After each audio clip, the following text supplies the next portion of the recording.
cancer diagnosis at the age of 32, my mom and I talked a lot about the shock of that diagnosis, given several doctors told us you're too young to have endometrial cancer. After much discussion, we began to feel driven to inform and help educate other young women about what symptoms they should be concerned. Having both been teachers, it seemed natural for us to look for a way to share Alex's cancer journey in order to help other young women avoid such a shocking diagnosis or possibly navigate a similar path. A podcast seemed the best way to get the word out, and that's how Down There Aware was born. 4 years later, our mother-daughter duo has gone from educating and informing to advocacy and action, with a fresh and sometimes very interesting and somewhat humorous multi-generational perspective. We look forward to sharing with you Season 4 as we advocate, take action, and make it a priority to always be Down There Aware.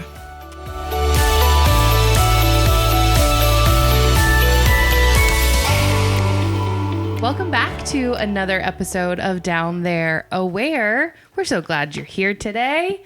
And we hope you had an enjoyable Easter weekend that we're just coming off of.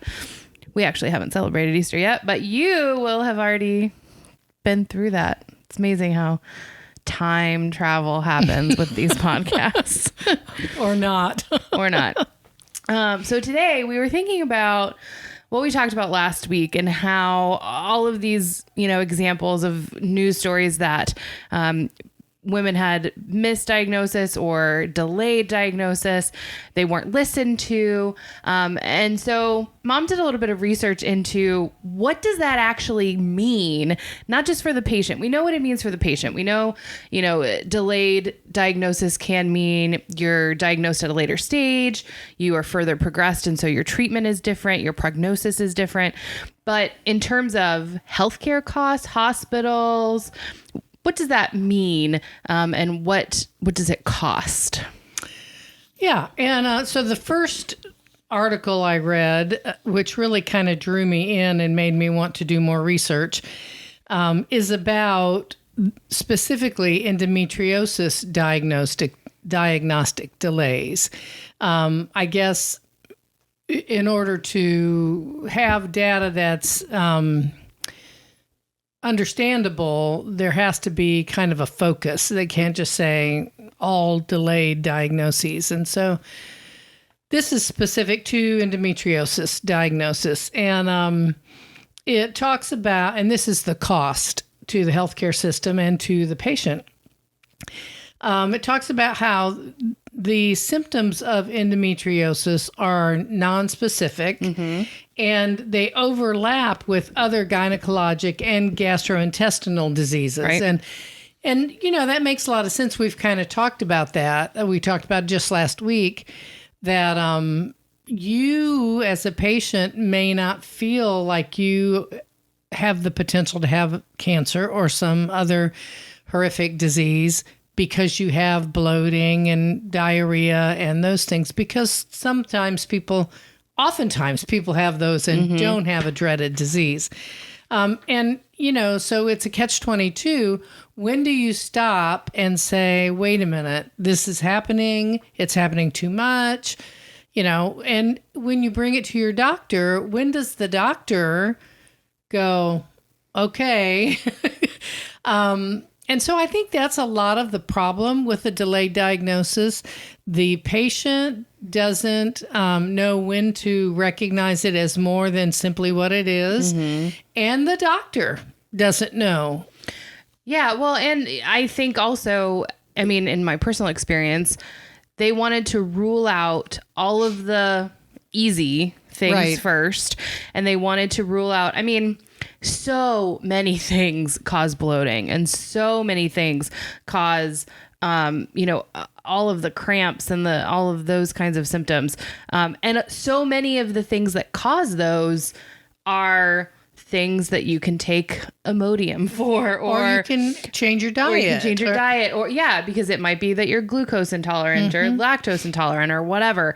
And so they kind of start with those things. Meanwhile, cancer can be growing or Exactly. Other things can be happening. And that's what this talks about as well. I'm going to read. I don't like to just read verbatim, but there's so many stats in it that I need to read. First, it says the purpose of the study was to examine the economic impact of diagnostic delays on pre-diagnosis healthcare utilization and costs among patients with endometriosis.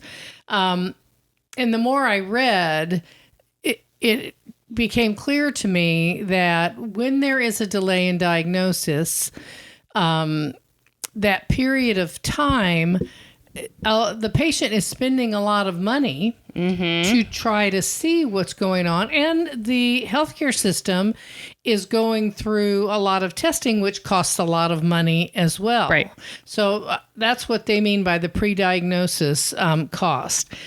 I was kind of blown away and really encouraged by the fact that this study ran from January 2004 to July 2016. So that's longer than 12 and a half months.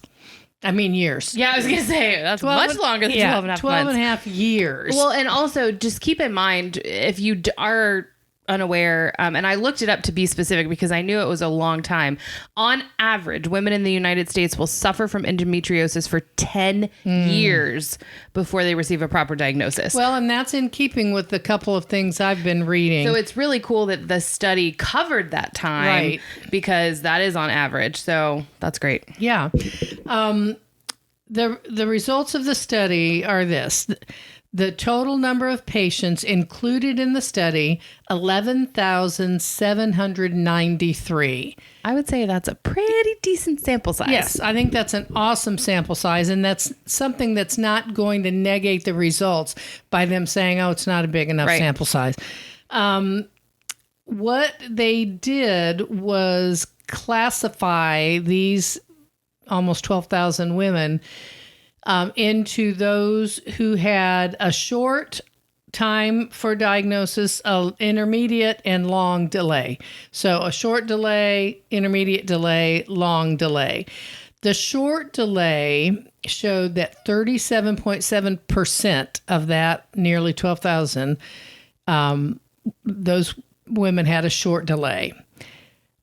The intermediate delay, 27%.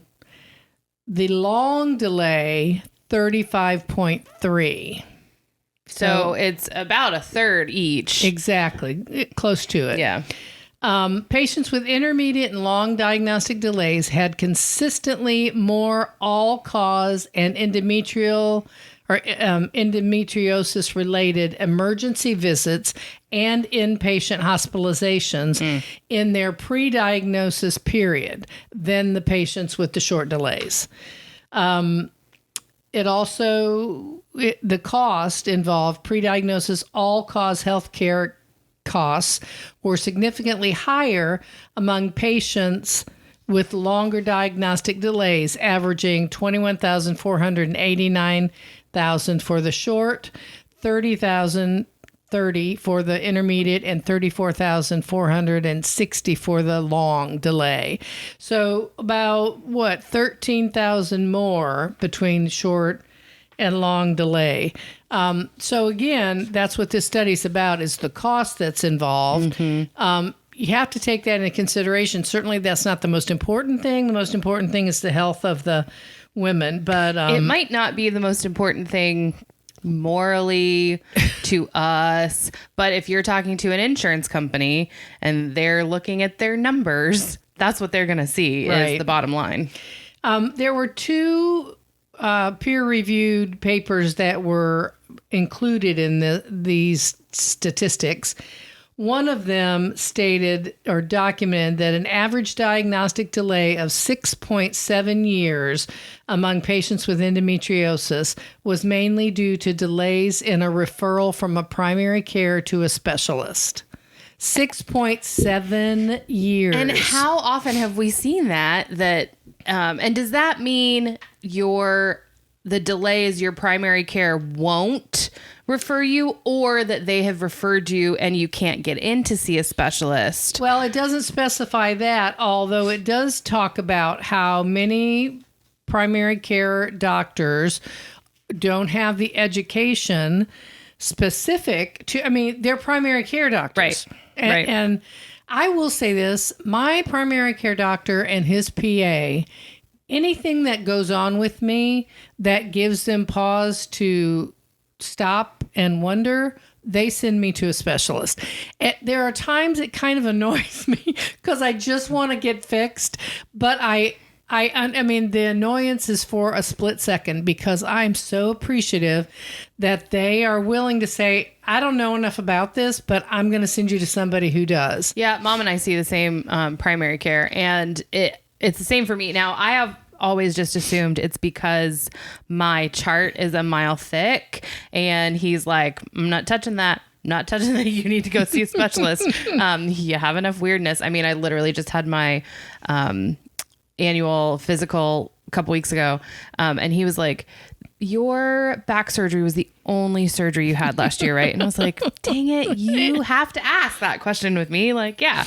But anyway, yeah, they are really quick to send us to a specialist, and they don't have the ego. Right. Where some doctors might be like, oh, I can figure this out. I can do the research. I can do this. They're able to accept that I went into primary care. I went into family medicine. For a reason. Yeah. And they're good at it. And people need that service. Mm-hmm. But I'm not an expert on I mean, he was even the person who sent me to a bleeding gynecologic specialist. Yeah. I mean, he knew who to send you to. Right, exactly. And he is so, well connected in his network of doctors. But he doesn't say, I'm an expert on this, or, oh, you should do this. I read one paper one time 10 years ago. Right. So I think keeping the ego in check. And I think it's hard because being a doctor attracts a certain kind of person. It attracts an intelligent person. It attracts a confident person. And sometimes those can go a little overboard and they can build quite a large ego. Yeah. And another side of that, my primary care doc in Orlando, or the Orlando area, he is the one who diagnosed me with HCM and sent me to a cardiologist. He knew enough about it. Of course, he was probably in his 50s. He'd been a naval doctor, had a lot of experience, and sent me to a cardiologist. But he, in going over my testing results and talking to me about family history, he said, this is what I believe you have, and sent me to a cardiologist. And we talked a little bit, touched on it last week. When you had your brain issues and we didn't know what was going on, a pediatrician found your papilledema and sent you directly to the emergency room. Right. And I think that's the key point of those stories is that, yes, your doctor thought that was your diagnosis and then immediately sent you to a specialist. Right. And then my doctor thought that, it was an emergent condition, and she didn't know what, I guess it was the guy at that point. Who you saw Saturday. Yeah, I saw a doctor every day that week. So, but he looked at my eyes and didn't see, what he was supposed to. And I don't know that he identified what it was, but he identified that the symptom I was having. He identified the papilledema. Right. He didn't know the cause, but he knew that it was emergent, that it was serious. You need to, get this looked at. Yeah. And he called ahead to the emergency room. So they were expecting us. I don't remember waiting. We did not wait at all. Literally walked in, said, this is my name, and they pushed us right to the room. And I immediately had a spinal tap. Yes. It was like they were prepared for us and they knew what to do. So specialists are important, but also primary care doctors who know their patients because they see them frequently. That's important too. I think with my primary care, he knows me well enough to know that if I complain about an issue, it's an issue. I'm not going to complain about everything here and there because I've gone through so much. And so he knows that, and he knows me, and he can advocate for me. Right. And we are, and we've said this a million times, we are not dissing doctors. That's not our our purpose. We have friends and family members who are doctors and who hold other positions in the medical community. But I'm a career teacher, and every teacher is not a good teacher. Every teacher doesn't do his or her job. Every teacher doesn't do enough continuing education to stay current with what's happening. And as a teacher, I can admit that in my field that exists. So I hope that doctors, and I believe they do, realize that as well. And so we're not dissing all doctors by any stretch of the imagination. No. Also, in reading about this particular concern about delayed diagnosis, this paper says that, actually, it's citing another peer-reviewed paper that reported that this Solomon, the writer of this paper, reported an average diagnostic delay of 4.4 years with 89% of diagnoses made by OB-GYNs. 89%. Well, and that's interesting. Are women not seeing an OB-GYN? Well, they have to be most in many insurances. You have to be referred. Now, some you don't. We don't. Yeah. But many you do. So it goes back to the referral from primary care. This goes on to say several reasons for endometriosis diagnostic delays have been identified, including both patient-centered causes such as embarrassment, stigmatization, tolerance, or uncertainty of normal versus abnormal symptoms, and the physician-centered causes such as normalization of patient symptoms and reliance on inadequate diagnostic methods. Well, and I think before the inadequate diagnostic methods, read that one more time. That reliance. Oh, no. A normalization of patient symptoms. Yeah. I mean, again, not all doctors, but I think it is pretty normalized of, women get cramps at their period. Oh, you're going to feel bloating. You're going to feel tired. You're going to have X, Y, Z.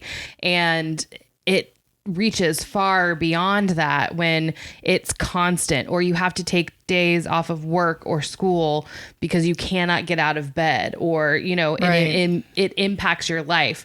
And just to say, oh, that's not that big of a deal.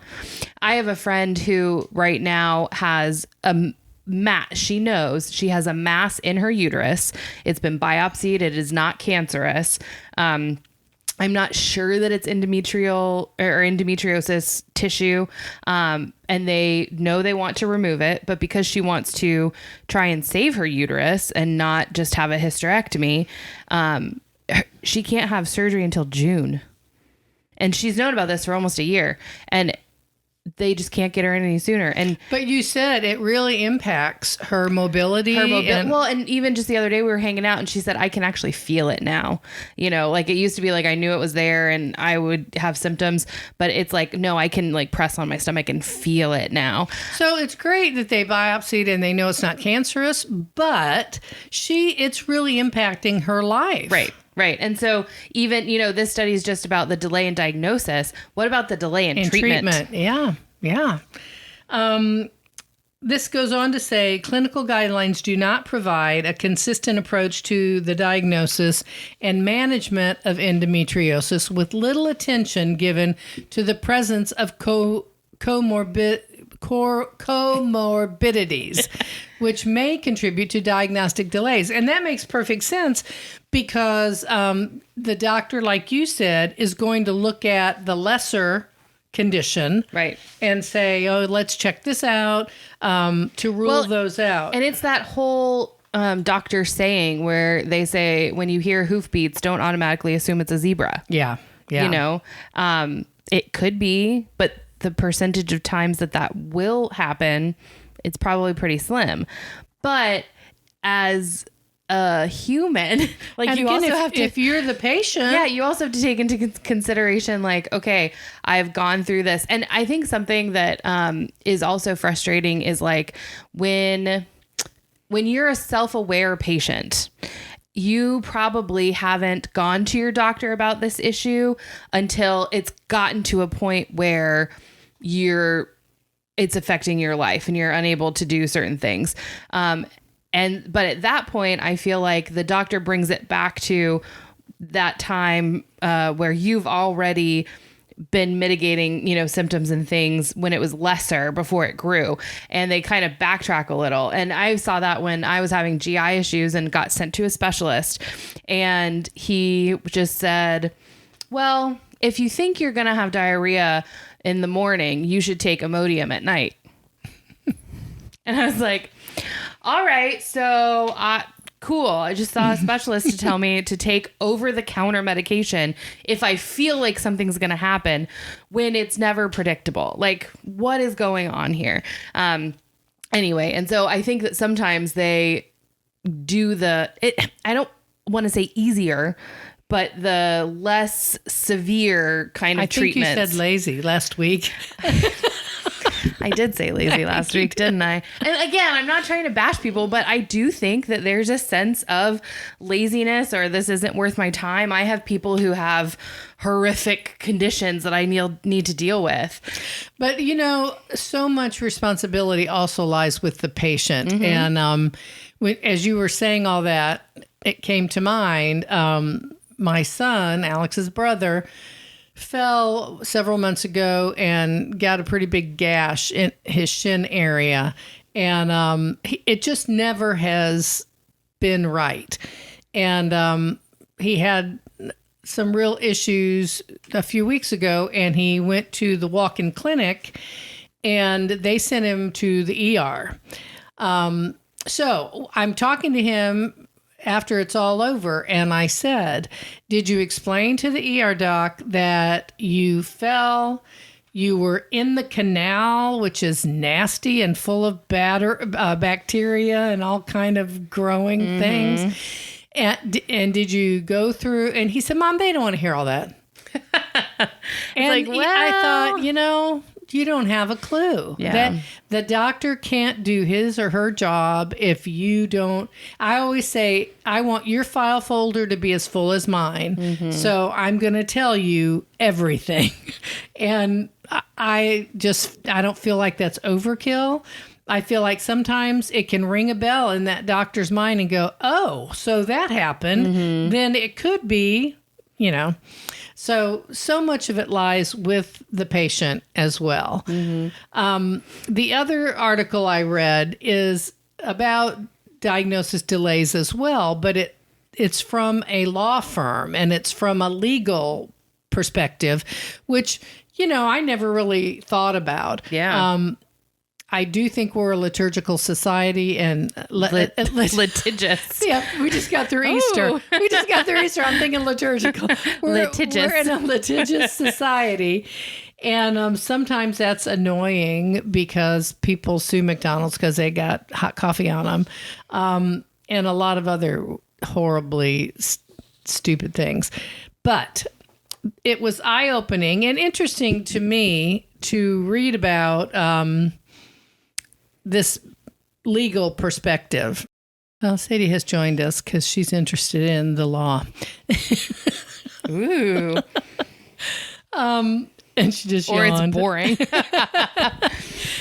The other article I read, which was very interesting, is from the perspective of a law firm, delayed diagnoses. And I was interested.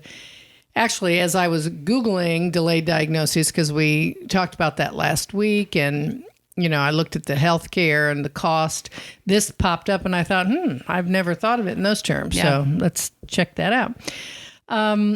So this specifies the same things really we've talked about with the healthcare cost is there's a responsibility with the doctor and there's a responsibility with the patient. Mm-hmm. And so I was happy to see that it's not all malpractice, yeah.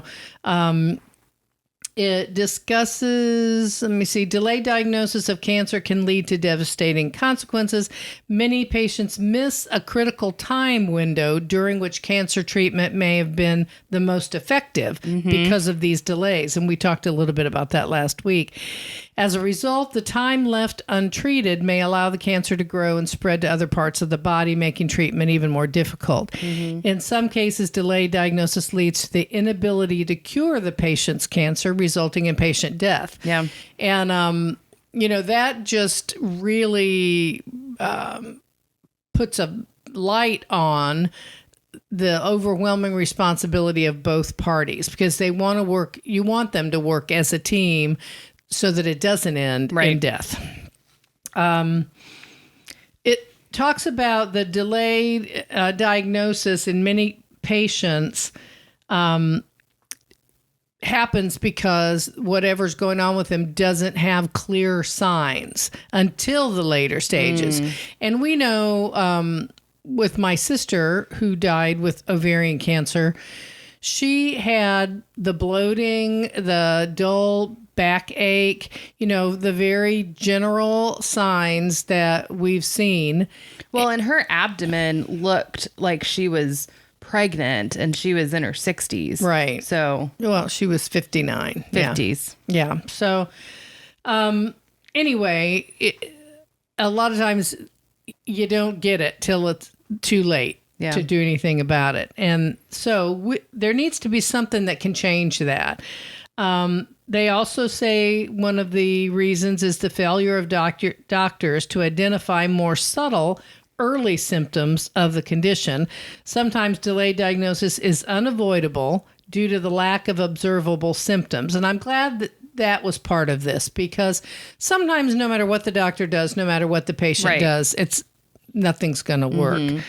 And sometimes, and this is something that wasn't in the other articles, there are false negative results. Yep. And so that the doctor relies on those results, and so does the patient. This is the most important thing, I think, about this article, and it specifies some signs of a delayed diagnosis.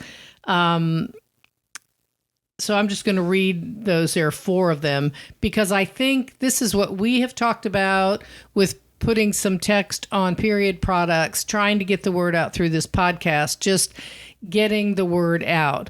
A lack of improvement in patient symptoms. So if you're not getting better, despite an active treatment plan designed for another condition with similar symptoms. Number 2, a failure of a medical professional to acknowledge or investigate certain symptoms described by the patient. And we've talked about that. If you're not happy with how your doctor is reacting to what's going on with you, find another doctor. Well, and I think that is the part that we hear a lot about in the news of, I had these symptoms, I told them these symptoms, they didn't do a scan, they didn't do a biopsy, they didn't do this. And so I think, while yes, we see those stories, I think that's a very narrow field of, not only doctors not doing it, but patients, maybe like that girl who had a 104-pound ovarian tumor removed. She was embarrassed to go to the doctor and talk about this because they had just blamed everything on her weight and, oh, you're just overweight, we're not going to do any scans or anything. I'm sure she got tired of hearing that. Absolutely. And so it was that combination of, she didn't want to go there, that patient responsibility, and the doctors just kept saying and blaming it on something that was completely unrelated. Right. Number 3, failure of a medical professional to order appropriate testing for symptoms which may indicate certain types of cancer. Again, relying on the doctor and his or her expertise. And 4th, evidence of miscommunication or misunderstanding among several involved medical professionals, such as staff members within a medical facility or between multiple facilities. And this just made me think about my mother, who had the same heart condition Alex and I have, undiagnosed. Yeah, I was going to say, we think she did. Yeah. We're pretty confident she did. Well, because it's an inherited condition. Correct. And so one of them had to have it. One of them had to have it. And she went into cardiac arrest. One day she was in the ER because she was having back pain, and thought it was a gallbladder attack. My dad took her to the ER, and while they were filling out the paperwork, she coded and hit the floor. And they ran out and used the paddles to get her heart started again. And that procedure caused her to have a broken back because of the way her body hit the floor when it was shocked. So she was in the hospital, being cared for, trying to figure out the heart thing, trying to work on her back issue. And all my sisters and I were there. And this doctor came in and said, it really doesn't look good. She is in renal failure. And we said, what? And he said, she's in renal failure. If we can't get this, fixed, she's not going to make it. And we were just in shock. She'd never had any kidney issues. We didn't understand how these things could have caused that. And he seemed to not really understand why this happened. It was like an all of a sudden thing. And this nurse, a male nurse, came to us afterwards. We were in the waiting room, and he said, I'm going to tell you something that I don't want you to tell anybody. I told you. But you need to request a nephrology consult.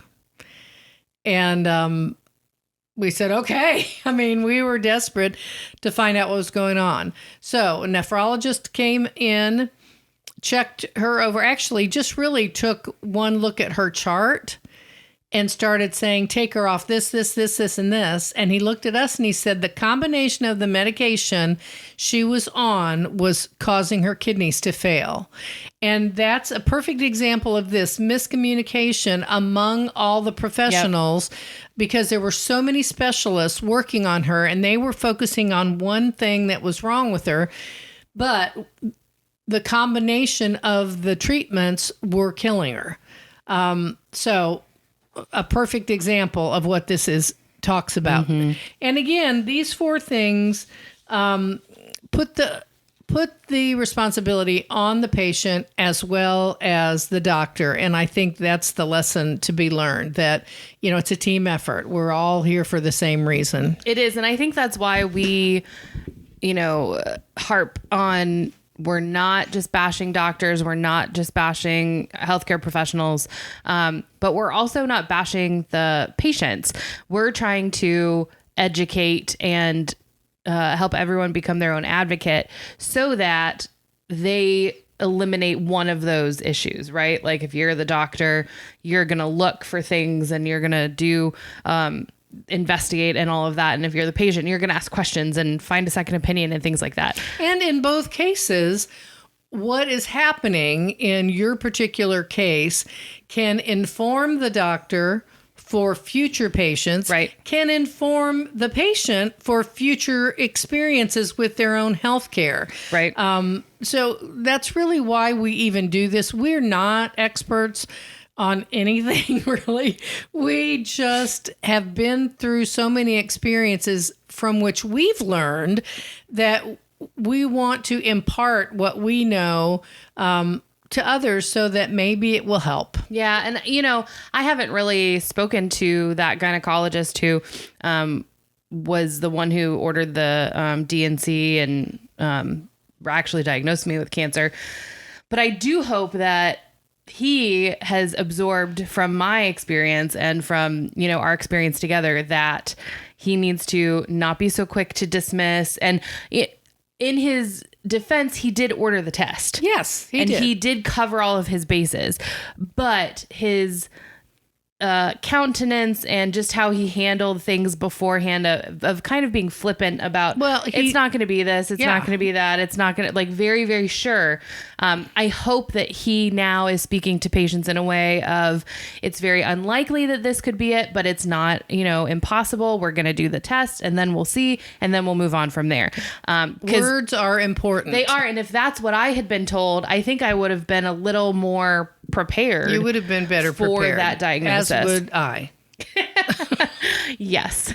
So, thanks for joining us today. A little more in depth about that delayed diagnosis and how it impacts not only patients, but doctors, and from a cost perspective as well as a legal perspective, a liturgical perspective, if you will. I still got Easter on my mind. So thank you so much, and we'll see you next week. Thanks for listening to this week's episode of Down There Aware. Be sure to like and subscribe on our new YouTube channel, as well as on your favorite podcast platform. You can find us at Down There Aware on all social media sites: Twitter, Pinterest, TikTok, Facebook, Instagram. If you have it, we're there at Down There Aware. You can learn more on our website, www.downthereaware.com, and always get in touch with us, downthereaware@gmail.com. See you next week.